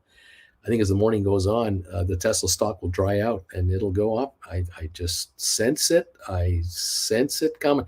454 on SoFi now, up 17 cents. The high today, 456. I think we're going higher on SoFi today. 7.3 traded, 7.3 million. Nothing stopping this stock here. That's kind of my hunch here. Interesting stuff. Yes, indeed. Moderna 179.59. Dow up 253.9. We're up 47 on S&P. Nasdaq up 175. Let's see. Yeah. I think we're heading higher. Oil down 119.77 is the price in West Texas. Okay. There you go. Giddy up, kids. Giddy on up. Dow Jones up 256. Okay. All right. We're here and we're ready to roll. $27 now. 27.05 on HPQ, up 51 cents. Google up 141. Amazon up $1.50. Home Depot up $4.40 now. Cisco up 53. Netflix up 10.40. Pfizer up 58. IBM up 2. Microsoft up 337. Vanek Vectors SMH up 489. Adobe up 580. Goldman up 130. Boeing only down 58 cents. It's coming back. Meta up 320. 23andMe, ME 215, up 8.5 cents. Rocket Lab up 14.8 at 372. We've got Matterport up 10 cents, 251. Smart Rent is up 12 to 239. We have Spire up a penny, 92.5, and we got Cyxtera up 15 cents right now. At 177.50. So we have some bounces off the lows from yesterday. AMC is up 8.9 cents on the common, up 2.3 cents on the preferreds. Just a slight little improvement there. Royal Caribbean up 44 now to 48.44. Bed Bath Beyond is up 8 cents. Carvana up 35 cents to 4.18. Robinhood up 23 to 7.93. BlackBerry up 7 cents. Norwegian up 11. Carnival up 7. Target up 3.30. JP Morgan up 2 cents. Costco up 3.76. Walmart up 1.53. Disney up 2.68. Recovering yesterday's losses. 86.85 on Disney. Nvidia up 3.66. American Airlines 12.51, up 19 cents. Trying to hang around, but nowhere near that 14. 268 is the gain on the Dow. We're climbing again, it looks like. 178 now on the NASDAQ gain. up 1.7% right here. GameStop holding at 1834, and Tesla at 120.60, climbing again now within 80 odd cents of the high of the day. Tesla can do that in a minute if the buying wave comes in here. 120.64 on the Tesla shares. They're coming on again. Interesting. 128.47 now on Apple, up 243 on our session this morning. Welcome one, welcome all from around the world to the show. Hector, Auntie Jen, just trust in the science. No one is reinventing the wheel today. Good as new soon. Gooder than $6 million man. Steve Austin adjusted for inflation. Yes, indeed. We are excited, Hector. We are very excited and grateful to have her going in. Years and years of pain about to be eliminated is what we're counting on here. We have a 167 thumbs up meter going right now, 33 away from 200. Thank you all so much for these thumbs ups again today. It's tough getting thumbs ups coming in during holiday time, but you guys are coming through for us, and I do appreciate it.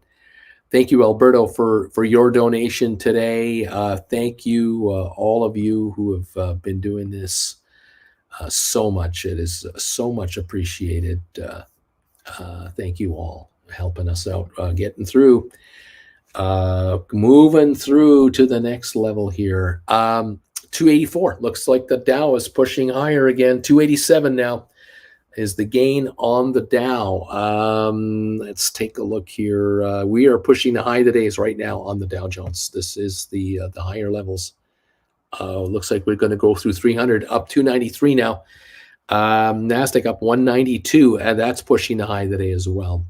1837 on GameStop, the high of the day, 1844. We're coming on to that level now. And Tesla moving up again, 120.74, 120.76. We're now within 60 some odd cents of the high of the day on Tesla, as it is coming on to 120.83, another dime higher, 120.96, pushing 121 just in the moment here, 120.98 now, 46 cents away from the high of the day on Tesla. 455 on SoFi, up 18 on SoFi now, pushing now 455 out of the way, going for 460 on SoFi. The high of the day, 456, and we're just about there on SoFi right now, 7.3 million traded. Tesla, 121.03, 41 cents away from the high of the day. The Dow up 307. Pushing through 300 like a hot knife through soft butter, like no problem at all. Let's go. BW, Uncle Bruce, can you mention what's going on behind the scenes in the markets today, tomorrow? Something about end of the year and hedge funds reporting the shorters, what gives there? Don't know about the shorting reporting. I don't have anything good news there yet, waiting, but I just think that a lot of positioning is happening right now in the market in anticipation of the wash trade rules that are about to turn this market into a buyer frenzy here on the retail level. I think the question is how far, how long, I don't know, but we'll be here to watch it. 121.04 on Tesla, 121.09 on Tesla. GameStop 1836, the Dow up 300. Credit Savage, Uncle Bruce, I'm running around like crazy making breakfast for the kids and stuff, but I wanted to wish Auntie Jen and you the best of luck today. It'll be all good, and she'll be dancing in no time. Big hug. Thank you, everybody. Appreciate that. We are stoked here. Splair, Uncle Bruce, so you think we can go higher tomorrow? I think we could. I do, and next week definitely. We can definitely go higher next week. This is just a prelude. What we're seeing now, this is only the premiere. These are the cartoons at the beginning of the movie. 121.13 on Tesla. We are moving higher now on the Tesla. The high was set just a moment ago, 121.50. We reached it for a moment. Let's see if we have another run here. getting kind of interesting. Looks like GameStop is 1844. The high of the day is 1844. Here we are at the high of the day on Tesla now, up 51 cents. So Tesla is pushing it. GameStop is pushing it. And now SoFi 454, it's pushing its high of the day as well. Interesting trades. 121.16 again on Tesla. Whew, that's what's going on. Lots to follow. Tax loss selling looks like it's over. 121.31 on Tesla. Coming on again. 121.31. 43. 121.43.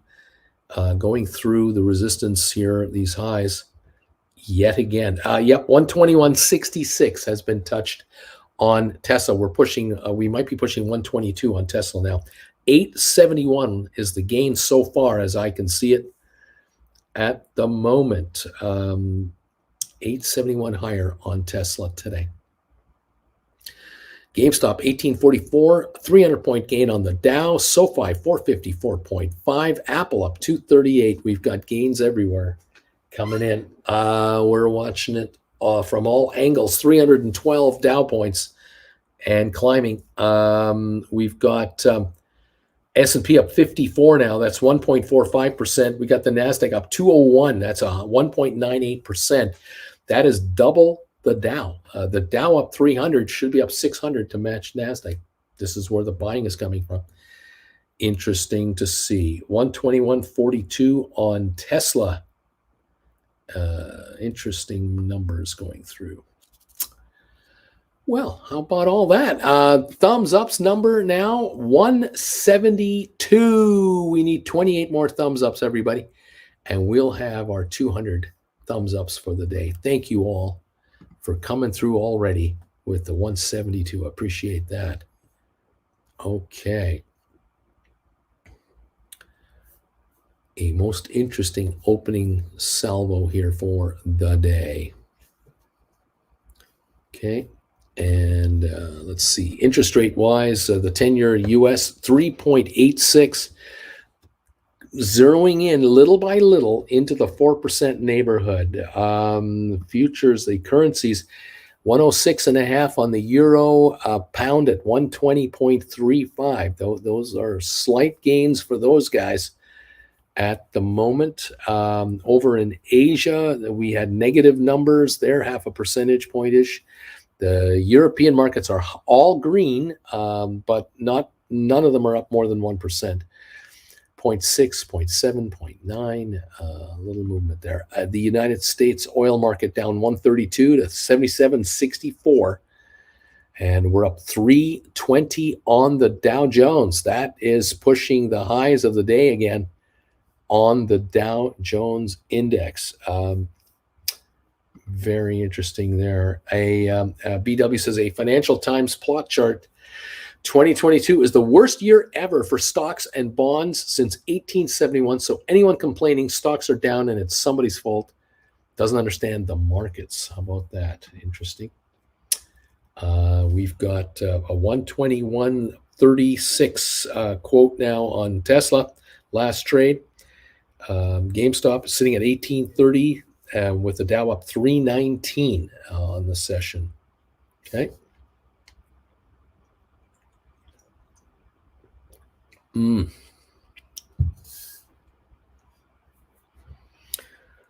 Year's resolutions. What are your New Year's resolutions? Do you guys have any? My resolution is to create additional classes this year to get you guys even more educated on the subtleties of writing options and helping you guys make a whole bunch of money this year. That is the big one there. Kind of the same as last year, though.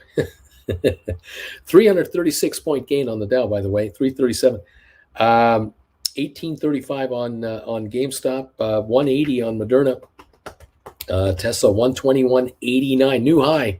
Tesla just broke the high of the day. We're going for 122 now, just about there. 121.90 is the high of the day right now on Tesla. We're going for 122 here, up $9, up 904 now on Tesla. Yeah. Okay.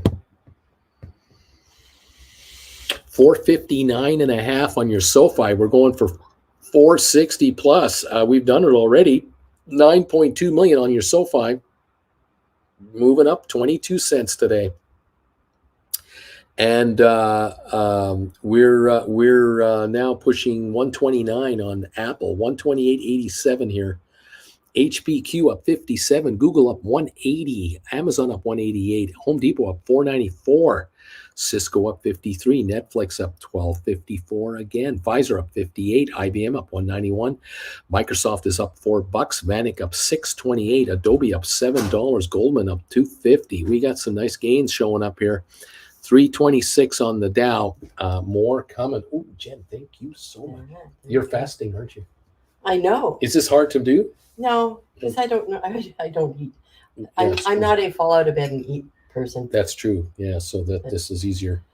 Yeah, and it's routine. I do this every day. It's true. Thank you so You're very, welcome. very much. All righty, here we go. Go, Rugman. Go, Rugman. Yoink. Yoink. That's it.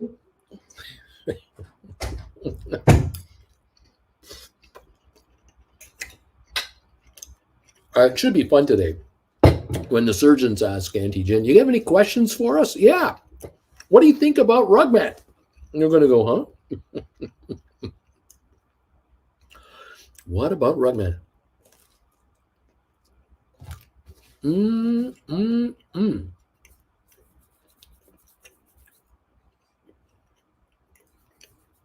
Up 335 on the Dow.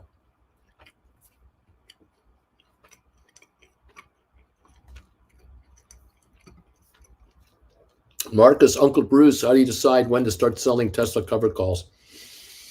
My thinking was it's up 7%. That's good to sell covered calls before it goes back down. But I got run over by rising stock before. I sold too early. I know. I would wait right now, Marcus. If you can hang on through the day today and into next Tuesday, I would wait until then. Because I don't think we're only going to see 121 as the high here. 122 is the high. I don't think so. I think as the day wears on, tomorrow comes in, we could be in the 130s tomorrow. We could be in the 140s and 50s by next week. And you'll be writing calls much higher up in strike and bringing in some nice coin. That is entirely possible. So I wouldn't be in a hurry at the moment. Let the stock do what it has to do. It's at 121.90 now. It's the high of the day, right here. And it's going higher. It's going to go higher.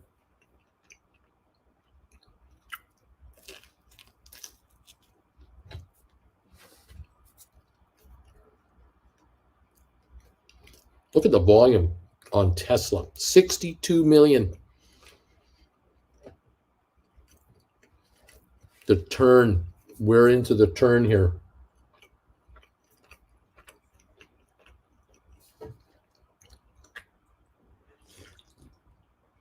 $121.95, 122.03.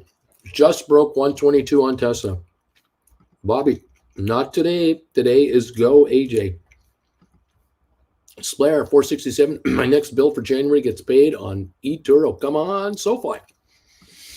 DQ just started dumping some of my losers I don't want to hold anymore. DQ dropping those bags so I can focus on making money. Alberto, DQ, exactly. Brian, GameStop has 800,000 volume. Ha ha. GameStop 1834. Go higher, please. Let's see what it wants to do. We broke 122 there for a bit on the Tesla shares. 122.13 for the high. 122.05 right now. We're back through it again.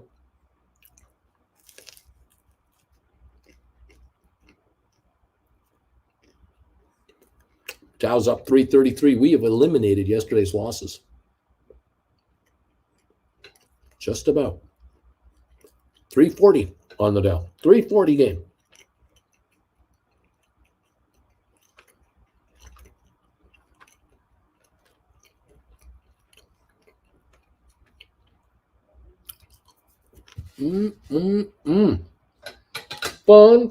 Fun, kids.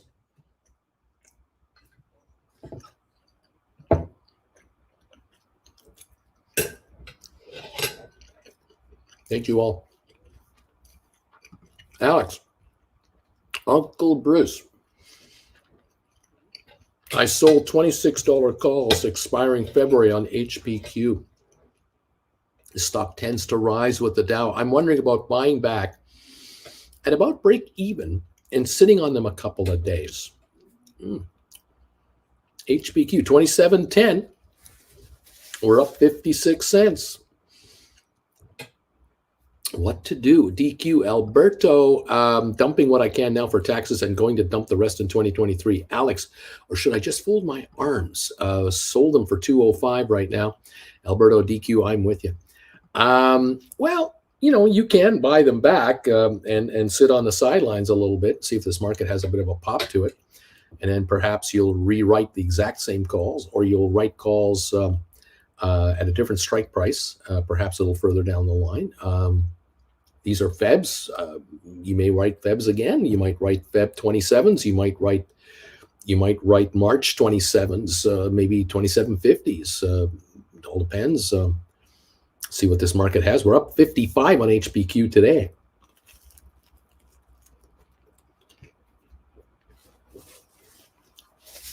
You're not guessing. You're going with the stock. The best part about what you're doing is you can write a call like that. You can make a move whenever you want to. You have liquidity. So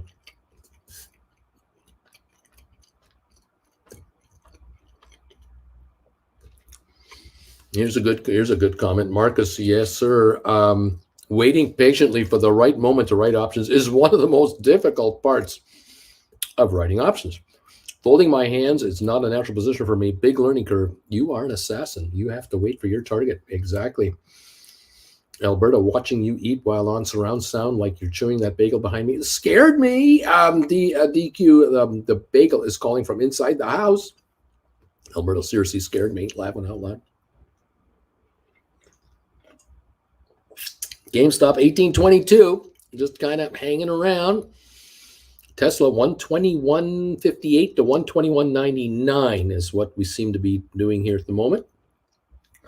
Little waves of buying and selling coming through. It's just to be expected.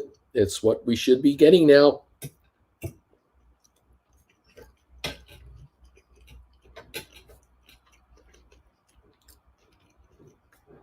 If the market starts moving higher, more money will come into it. This is how it works every time. And I expect money to come in. I do.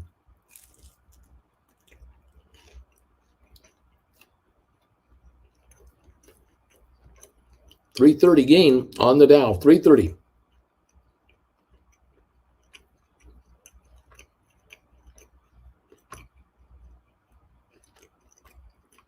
Look at that SoFi. 461 up 24. Nice.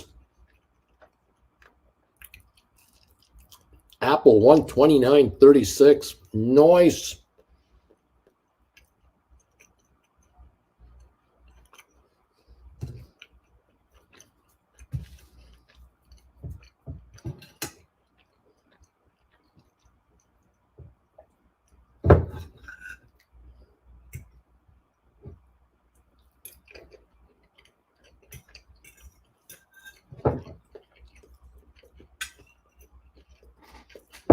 Oh man, this is good.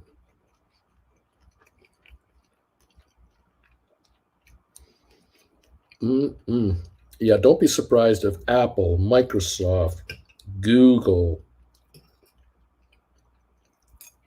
all the FANG stocks make a move. Tesla.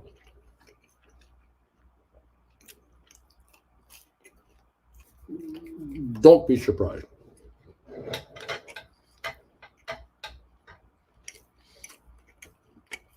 Thank you, DQ. Okay, gang, got to go help my Jen, not her name. Best of Jen Jr., and to you today, FLB. Thank you, my friend. Neat. Joe, what's going on with ATIP? Can't get over the hump. What's happening, man? Alberto, see you, DQ. ATIP still available at Bargoon basement prices.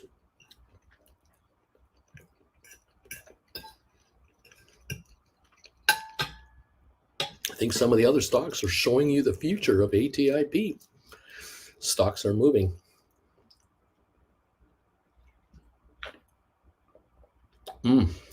Okay.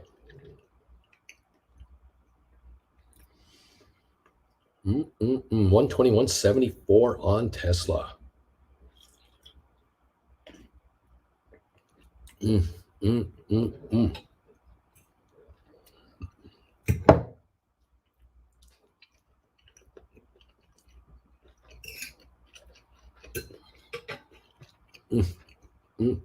So good. HBQ 2711 up 57. Google up 164. 88.10. Amazon up 180. Home Depot up 505. Cisco up 47. Netflix up 12.20. These gains are holding. Pfizer up 50. IBM up 183. Microsoft up 408. Vanik up $6. Adobe up 740. Goldman up 196. Even Boeing is green again, up 41 cents. Meta up 376. 23andMe up a dime. Rocket Lab up 14. Matterport up 17. Smart Rent up 9. Spire's now up 2 cents, or sorry, 2/10 of a penny. Just hanging around 91.92 right now, and waiting for Spire to break out. Cyxtera up 19 now to 181. Spire volume today is 118,000, still kind of quiet. And there we are. We're watching this market closely. Some stocks are beginning to show upward bias.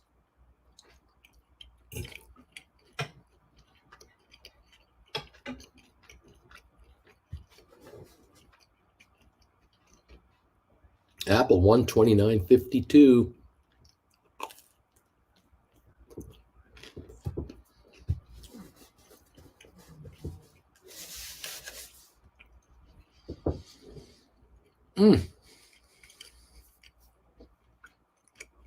Go Stragglers, says Hawkeye.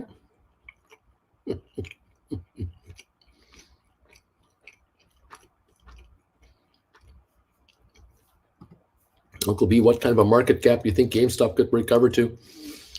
No idea. The question on my mind will be, do they make major operational shifts during the year?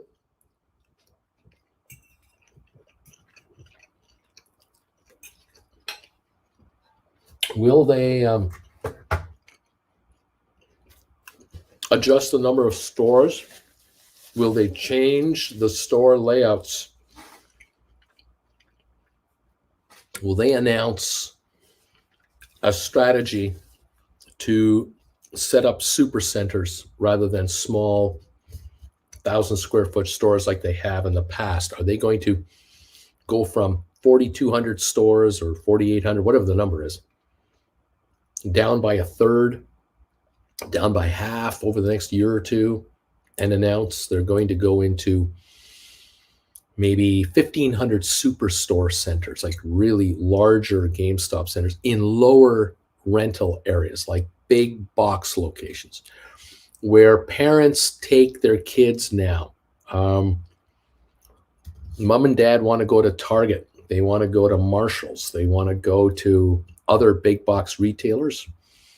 There's a GameStop there, but it's a 5,000 square foot GameStop, not a 800 square foot GameStop, filled with all kinds of stuff, collectibles, all kinds of digital and non-digital merchandise, those costumes and all that Hollywood stuff. Could that become a place that a visitor to a GameStop store could easily drop an hour of their time? That is what I'm wondering about. Are they thinking that direction, away from multiple small locations to larger destination locations? What about gaming rooms?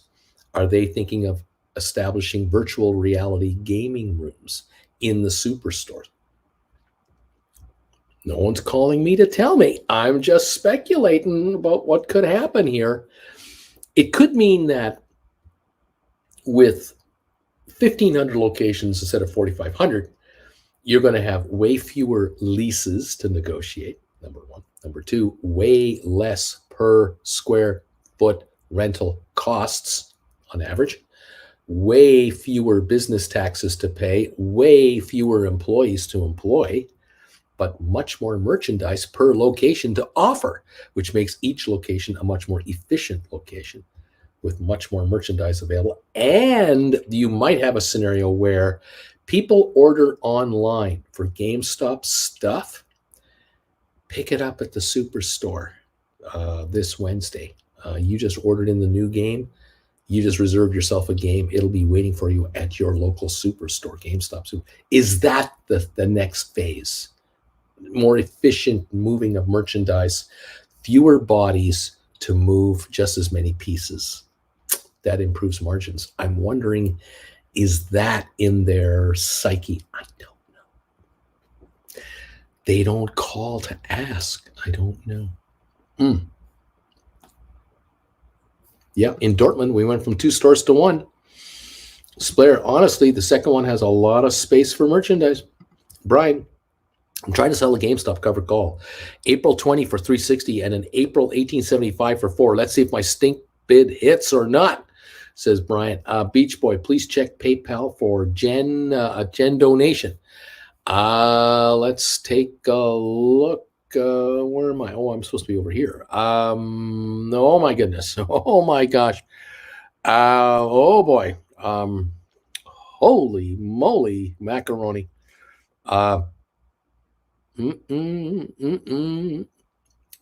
Jen's Fund. Ho, ho, ho. Thank you, sir. That is really cool. What's this one here? Here's another one here.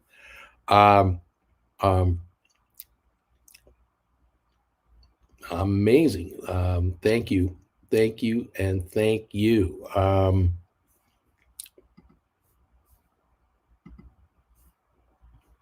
That is quite something. Thank you all. Thank you, my friend. That's pretty cool. I'll let her know.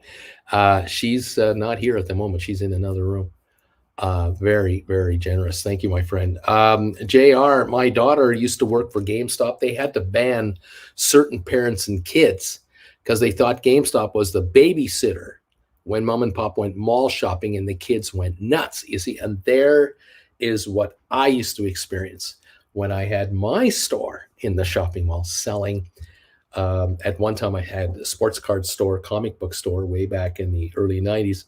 And then in 2010, 11, I had a sports clothing store selling caps, jerseys, T-shirts with sports logos, all the other stuff. And I would have parents drop the kids off. Yeah, and they'd go do the mall crawl, and these kids would hang out in my store. Some were nice, not all, but we would engage them rather than ignore them. And by engaging, we'd get the best side of the kids. And the kids would tell parents later, oh, that was really a neat store. They talked to us about this and that, and he was showing us some new stuff. And the kids were engaged with the store, and that impress the parents, because normally when they would drop the kids off, they'd be ignored. University students working part-time don't want to talk to 6-year-olds, 8-year-olds, that kind of thing. Where I made a point of, we will engage these kids, because these kids can tell mom and dad what they'd really like for their birthday, for graduation, for Jersey Day at school, and they would say to mom and dad, I want to go to my favorite store. I'm going to buy me an NFL jersey. There's only one store I'm going to. It's Uncle Bruce's store. They didn't call me Uncle Bruce, but I want to go to that store. Nobody else, because those guys, they talk to me. That's what we did. It worked. But GameStop doesn't call me for these kinds of questions and these kinds of needs and wants and desires. So I'll do what I can. We're up 344 on the Dow, guys. We're up there. We have 183 thumbs ups too. Thank you for that. Thank you very much. Appreciate it. I can understand over at GameStop where the employees would not be thrilled with parents dropping off the kids, especially if the kids are rats. I mean, if they're just tearing up the place, not good. No. But in a super center with 5, 6, 7,000 square feet, This spreads things out. With an 800 square foot light tiny store with kids hanging around, that's not good. But a bigger store, a little easier to take. We'll see what happens. Brian Jr. This sounds accurate, as most GameStops have systems set up for people to play like Best Buy. There you go. Mm-mm-mm. It would surprise me when I'd have kids dropped off at my stores. We'd engage with them. Then mom and dad would come back later and say, "Well, did you find anything you wanted?" And the kid, "Oh yeah, I want to get this." And the kid would point at something in the counter. It'd be $50. And the whole point was to drop the child off and then see if they wanted something to spend their allowance on. And they got $50. And so we'd have a $50 sale. And then we'd talk to the parents, and they'd say, they only talk about your store. We tell them we're coming to this mall. Boom. They want to come with us. They want to come in here. They come into this store. And that's what was our secret of our success. We kept building new clients. We started at age 6 and built them up. And when they were 8 and 9 and 10, they'd still come in. Yeah, that's the thing. But retail doesn't think that way today. It really doesn't go that way. Anyway, thank you. Thank you, Uncle Bruce says deep value. You got it. Lame Duck, I agree with what you said over a year ago. Some GameStop should make a deal with Best Buys and combine stores. I think so. I think that GameStop supercenters should be part of Best Buy stores. There should be an in-store GameStop center inside Best Buy stores, just like they have an Apple store. You got a GameStop store. That I think could be a big win for both, because they won't be competing with each other. They'll be working together. But I don't know. Maybe one has approached the other, and a deal can't be struck or something. I don't know. I can't say. JR, I frequent a coffee shop that promises a new puppy and triple espresso for any unattended children. How about that? Oh, man. Funny stuff. I remember at Halloween, our shopping mall used to have a Halloween promotion. So the best thing they did every year, and I complimented the management of the mall for doing this. I said, don't stop doing this. This is a winner. Every store, 3 days before Halloween, we get the memos that this Saturday is Halloween, or this Thursday, or whatever the day was. We're going to do the Halloween thing in the mall, and every store would receive huge bags of candy that we would hand out to the kids. So they would give us the candy to give the kids. But what I did with my store was we went to the Walmart next door, and I bought candy there to back up the candy that we had, because we would always run out. And what we would do is we would set up that candy distribution at the back of the store. And we would have a staff member at the front of the store dressed out in a costume, welcoming the children in and pushing them all the way to the back. All the way to the back, we got something for you back there. And so we would hand out to them candies, and we would hand out a little package of sports cards as a little added thing. And inside the sports cards would be a card for the store, highlighting all of the stuff we had. The mothers, the fathers, the grandmas, and the grandpas would come in with the kids all the way to the back, and the kids would go the last third of the way by themselves, and mom and dad would do this. Wow, look at all the stuff they got here. And we would point out, 4-year-old clothing is over there. The baby clothing is over there. Women's clothing is over here. We have everything for the family here. And parents would log that information. And sure enough, November, December, here they come. Here come the mom and dads back to this store that talked to their children, treated them right, and interacted with the parents and the grandparents. And they would ask us, what's the hottest thing going for these kids nowadays? And we say, oh, they all want this jersey. Oh, they all want that. And that's what we did. But that's a mom and pop store, not a chain store. There's the difference right there. Anyway, there you go. Thank you all. Thank you all. Thank you all. Appreciate you all being here today. We're up 316 on the Dow. We're just over the 2-hour mark. I've got to say my goodbyes here in a few minutes. We have 185 thumbs ups, guys. Thank you so much for coming through for us. We need 15 more thumbs ups. If any of you out there can find your thumbs up button, I'm going to give you some knee emojis to help out finding your knee emojis. Find your thumbs up button for us and hit the thumbs up feature, and let's get us to 200 thumbs ups for the day. There's number 186. Here comes one of them right there. Thank you all for your support and kind words, and these donations you guys make are unbelievable. Thank you so very, very much. 190 thumbs ups are in here. Dude is throwing the knee emojis out. Richard's got them going. They're coming in. Here come the thumbs up. 192. We need 8 more, and we've got 200 thumbs ups. Thank you all for helping us out. 193 are in the bin. We need 7 more thumbs ups, and we got 200 thumbs ups. Thank you all for helping. Larry Titus, the knee emojis are coming in here. Dude, here's thumbs ups in bulk for you, buddy. 195 now. Thank you very much, everyone. 196. They're coming through. 196. 4 to go, and we've got 200 thumbs ups yet again during the holiday break, which is pretty phenomenal. Thank you guys for coming through for us. Mandu giving us both the knee emojis and thumbs ups. You gotta love that. Dean, same thing. No question about it, buddy. Thank you guys for helping us here, getting us to the top, getting us through to the 200 level and beyond. We appreciate it. Best wishes to Auntie Jen. Thoughts and prayers. Thank you, Lame Duck, and all of you for the kind words for Auntie Jen. We are excited. Oh, gosh, we can't wait. We're heading over there not too long from now. 199 thumbs up. So here we go. Spirit, just in case I wish everybody here a great, successful day. Uncle Bruce, to you and Auntie Jen, all the best. You got this, Jen, and Uncle Bruce says, Brian, thank you, guys. Lame Duck, thank you. 201 thumbs ups. There we are.